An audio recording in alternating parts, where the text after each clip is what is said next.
जैसे को तैसा मिला। एक राजा के दरबार में विदूषक नाम का एक मंत्री रहता था। राजा बहुत बुद्धिमान और दयालु था। वह गरीबों की सेवा और दान धर्म के काम में रुचि रखता था। किंतु मंत्री विदूषक अत्यंत कठोर और कुटिल स्वभाव का था। राजा के दरबार में अनेक तरह के गुणी और विद्वान आते, किंतु राजा से बिना मिले ही लौट जाते। विदूषक किसी को राजा से मिलने न देता। यदि किसी तरह राजा से उनकी मुलाकात हो जाती तो विदूषक उनसे उल्टे सीधे प्रश्न कर यह सिद्ध कर देता कि वे मूर्ख हैं। विद्वान लोग अपने को अपमानित पाकर स्वयं भाग जाते। एक बार राजा के दरबार में एक विद्वान ब्राह्मण आ पहुँचे और कुछ दिन ठहरने की इजाज़त मांगी। विदूषक बोला, यदि आप हमारे प्रश्नों के ठीक ठीक उत्तर दे सकेंगे तो आपको ठहरने दिया जाएगा।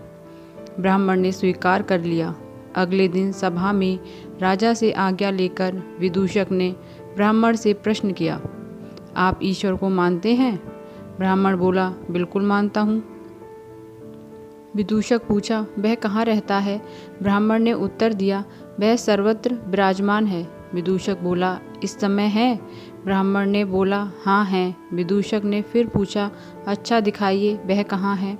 ब्राह्मण सोच में पड़ गए। सोचने लगे, इस मूर्ख को कैसे बताएं कि भगवान कहाँ हैं। फिर उसने विदूषक से पूछा, आप ईश्वर को प्रत्यक्ष देखना चाहेंगे या ध्यान में?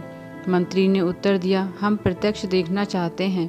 ब्राह्मण ने पूछा, एकांत में देखेंगे या सबके सामने? मंत्री बोला, सबके सामने। ब्राह्मण ने फिर पूछा, अभी देखेंगे या ठहर कर? मंत्री बोला, अभी इसी वक्त। तभी ब्राह्मण ने अपना डंडा सीधा किया और बोला, समझ लो कि यह भगवान है, अब आप सामने आइए। विदूषक घबराकर पीछे खिसकने लगा। दरबारियों ने विदूषक से आगे आने की प्रार्थना की, किंतु ब्राह्मण के हाथ में तना हुआ डंडा देखकर वह डर के कारण आगे नहीं आया। राजा की आज्ञा हुई तो विदूषक को आगे आना पड़ा। तभी ब्राह्मण ने कसकर एक डंडा उसकी कमर में जमा दिया। डंडे के पड़ते ही विदूषक चीख उठा और ढेर बनकर जमीन पर लौट गया। यह दृश्य देखकर दरबार में हलचल मच गई। राजा क्रोधित होकर ब्राह्मण से बोला, यह तुमने क्या बेवकूफ़ी कर दी?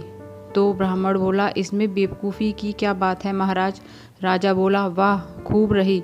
एक तो बिना वजह डंडा जमाकर मंत्री की कमर तोड़ दी, ऊपर से पूछते हो कि क्या बेवकूफ़ी की?